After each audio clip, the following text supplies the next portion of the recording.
মা পাখিটির চোখের সামনে ডিম ভেঙে ফেলায় এমন একটি মুহূর্ত দেখতে হবে কল্পনাও করিনি। জিমি একদিন তার ঘরের আঙিনায় ঘুরতে এসে দেখতে পায় তাদের ফুলের টবে জমে থাকা পানি খাচ্ছে এক বিরল প্রজাতির সবুজ ঘুঘু পাখি। পাখিটিকে দেখে সে বেশ কৌতূহলী হয়ে ওঠে। তৃষ্ণা মিটিয়ে পানি পান করার পর পাখিটি উড়ে চলে যায়, কিন্তু কৌতূহল মন নিয়ে জিমি তার পিছন নেয়। বেশ কিছুক্ষণ পাখিটির পিছন পিছন যাওয়ার পর জিমি দেখতে পায় একটি নয়, তার ঘরের আঙিনায় চড়ে বেড়াচ্ছে দুইটি সবুজ ঘুঘু পাখি।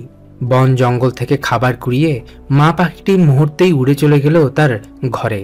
এরপর ভালোবেসে তার ঘরে থাকা ছানা দুটিকে খাবার খাওয়াতে লাগলো। এরপর থেকে প্রায় সময়ই জিমি পাখিগুলোকে পর্যবেক্ষণ করতে আসতো, কিন্তু দিন কয়েক যেতেই জিমি লক্ষ্য করে যে সবুজ ঘুঘু পাখিগুলোকে তার ঘরের আশেপাশে একদমই দেখা যাচ্ছে না, যার কারণে সে পাখিগুলোর ঘরের আশেপাশে গিয়ে অপেক্ষা করতে লাগে তাদের জন্য। দীর্ঘ প্রায় 1 থেকে 2 ঘন্টা অপেক্ষা করার পরও সবুজ ঘুঘু পাখিগুলোর ঘরে ফেরার নাম নেই, যার কারণে অনেকটা বাধ্য হয়ে সে উঠে পড়ে তাদের বাসায় উঠে সে দেখতে পায় অসহায় ঘুঘু পাখির ছানা দুটো প্রচণ্ড ক্ষুধার তাড়নায় অনেকটা নিস্তেজ হয়ে পড়েছে, যার কারণে সে দ্রুত পাখিগুলোকে তার ঘরে নিয়ে আসে। ঘরে এনে জিমি একটি ইনজেকশন সিরিজের মাধ্যমে তার পোষা মুরগির খাবারগুলো পানিতে গুলে নরম করে ধীরে ধীরে তাদের খাওয়াতে লাগে। ক্ষুধার তাড়নায় টিকতে না পেরে অনেকটা বাধ্য হয়ে সবুজ ঘুঘু পাখির ছানাগুলো জিমির হাতেই পেট ভরে খাবার খেয়ে নেয়। এরপর সে ছানাগুলোকে তার ঘরে রেখেই আবারও পৌঁছে গেল তাদের বাসার সামনে, কিন্তু তারপরও জিমি সবুজ ঘুঘু পাখিগুলোর দেখা পেল না, যার কারণে অনেকটা বাধ্য হয়ে নিষ্পাপ ছানাগুলোর জীবন বাঁচাতে জিমি তার ঘরের মাঝে আশ্রয় দেয় তাদের। তবে সে ছানাগুলোর যত্নের কোনো কমতি রাখে না। নিয়ম করে প্রতিদিন 7 থেকে 8 বার তাদের খাবার খাইয়ে দেয় সে। জিমির আদর যত্ন আর ভালোবাসা পেয়ে ধীরে ধীরে ছানাগুলোও বড় হয়ে উঠছে। ঘরে আনার মাত্র 7 থেকে 8 দিনের মধ্যেই ছানাগুলোর কালো রঙের পালকগুলো হয়ে উঠছে কিছুটা বাদামি রঙের। 2 সপ্তাহ পরেই তারা নিজ পায়ে দাঁড়াতে শেখে। জিমি তার ঘরের এক কোণে ছানাগুলোর জন্য থাকার সুন্দর একটি ব্যবস্থাও করে দিয়েছে। ধীরে ধীরে তারা বড় হওয়ার সাথে সাথে জিমির সাথে তাদের বন্ধুত্বটাও দিন দিন গভীর হয়ে উঠছে। ভালোবেসে জিমি তাদের নাম রেখেছে চিঙ্কু আর মিঙ্কু। চিঙ্কু মিঙ্কুর বয়স যখন মাত্র 2 মাস, তখনই তাদের শরীরে পুরো দমে পালক গজায়। তাদের এখন দেখতে অনেকটা তাদের বাবা মায়ের মতোই লাগছে। জিমি ঘুঘু পাখির ছানাগুলোকে তেমন একটা খাঁচার মাঝে বন্দি করে রাখত না। সে সবসময় তাদের ঘরের মাঝে নয়তোবা তার ঘরের আঙিনায় এভাবেই মুক্ত অবস্থায় ছেড়েই লালন পালন করে চলেছে। তবে তাদের খাবারের সময় হলে নয়তোবা জিমি ঘর থেকে বের হওয়ার আগে চিঙ্কু আর মিঙ্কুকে খাঁচার মাঝে রেখে যায়, যেন আশেপাশে থাকা জঙ্গলি কুকুর বেড়াল তাদের কোনো ক্ষতি করতে না পারে, কারণ তারা যে এখনো অনেক ছোট। দেখতে দেখতে একটা সময় চিঙ্কু মিঙ্কু পুরোপুরি বড় হয়ে ওঠে, কিন্তু তারা পুরোপুরি বড় হয়ে ওঠার পর জিমি তাদের দুজনকে মুক্ত অবস্থায় ছেড়ে রাখতে সংকোচ বোধ করছে, কারণ যদি তারা জিমির ভালোবাসাকে ছিন্ন করে উড়ে চলে যায় তাহলে যে জিমির খুবই কষ্ট হবে। যার কারণে জিমি বুদ্ধি করে স্ত্রী পাখিটিকে খাঁচায় বন্দি করে রেখে পুরুষ পাখিটিকে মুক্ত অবস্থায় ছেড়ে দেয়।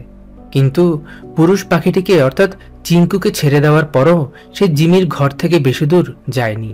আশপাশটাই কিছুক্ষণ ঘোরাফেরা করে সে আবারও জিমির ঘরের মাঝেই ফিরে আসে, যা দেখে জিমি খুশি হয়ে তাদের দুজনকে একই সাথে মুক্ত করে দেয়। কিন্তু এরপরে ঘটে যায় একটি অবাক করা কাণ্ড। জিমির ঘরের আশেপাশে তারা বেশ কিছুক্ষণ ঘোরাফেরা শেষে জিমি দেখতে পায় তারা দুজনই একটি গাছের ডালে বসে একে অপরের সাথে ভালোবাসায় আবদ্ধ হচ্ছে। তাদের এমন ভালোবাসা দেখে জিমি যখন তারা ঘরে ফিরে তখন তাদের দুজনকে আলাদা করে একটি খাঁচার মাঝে রেখে দেয়। তবে সে তাদের দুজনের যত্নের কোনো কমতি রাখত না। আগের তুলনায় জিমি ইদানিং পাখিগুলোকে আরও বেশি বেশি খাবার খাওয়াতে লাগে। তারই সাথে সাথে সে তাদের খাঁচার এক কোণে একটি পাত্রের মাঝে কিছু খড়কুটো দিয়ে সুন্দর একটি ডিম পাড়া উপযোগী বাসাও তৈরি করে দেয়। কিন্তু এই বাসাটি হয়তোবা স্ত্রী পাখিটির একদমই পছন্দ হয়নি, যার কারণে সে ডিম পাড়তে বসছে না। জিমি স্ত্রী পাখিটির হাবভাব বুঝতে পেরে সে নতুন করে আরো একটি খোপের মাঝে তাদের দুজনকে এনে রাখে। নতুন এই খাঁচার মাঝে তাদের রাখার মাত্র একদিনের মাথায় স্ত্রী পাখিটি বসে পড়ে ডিম পাড়তে, যা দেখে জিমির খুশির সীমা ছিল না, কারণ তার বন্ধু চিঙ্কি মিঙ্কি যে আর কিছুদিনের মধ্যেই বাবা মা হতে চলেছে। নতুন খোপটির মাঝে স্ত্রী পাখিটি ডিম পাড়তে বসার মাত্র সপ্তাহখানেকের মধ্যেই এক এক করে সে দুটো ডিম পাড়ে।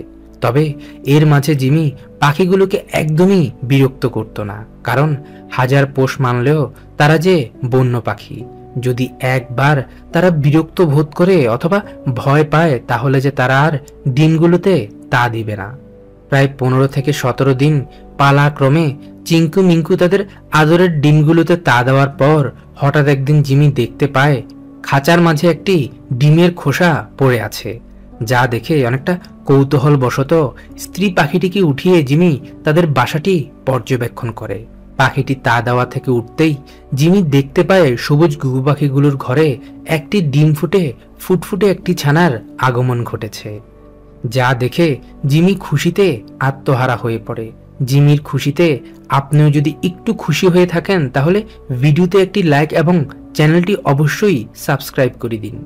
প্রথম ডিমটি ফোটার প্রায় 2 দিন পর জিমি আবারও পাখিগুলোর বাসা পর্যবেক্ষণ করে, কিন্তু এখনো হতভাগা পাখিগুলোর অবশিষ্ট থাকা ডিমটি ফোটেনি, যা দেখে জিমি বুঝতে পারে যে হয়তোবা ডিমটি ইতিমধ্যে নষ্ট হয়ে গেছে, যার কারণে সে ডিমটি খাঁচা থেকে বের করে এনে এভাবেই খাঁচার সামনেই ভেঙে ফেলে, কারণ ডিমটি যদি তাদের বাসায় রেখে দেয় তাহলে যে পাখিগুলো ঠিকঠাকভাবে তাদের ডিমটিতেও তা দিবে না।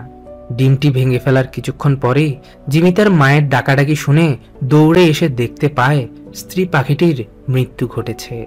হঠাৎ করে স্ত্রী পাখিটির সাথে কেন এমনটা হয়েছে জিমি কিছুই বুঝতে পারছে না। বেশ কিছুক্ষণ চিন্তা ভাবনা করার পর সে ধারণা করে যে হয়তোবা ডিমটি তাদের ঘরের সামনে ভেঙে ফেলায় মা পাখিটি তা একদমই সহ্য করতে পারেনি। এই ভাবতে না ভাবতেই জিমির খুব রাগ হয় নিজের উপর, কিন্তু এখন আর কি বা করার আছে।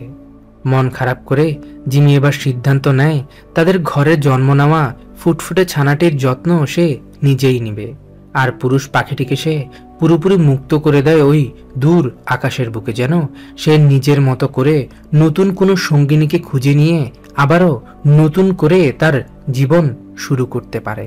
তো বন্ধুরা, ভিডিওটি আজ এ পর্যন্তই। এমনই আরো ভিডিও দেখতে চাইলে আমাদের চ্যানেলটি এখনই ঘুরে আসতে পারেন। ধন্যবাদ।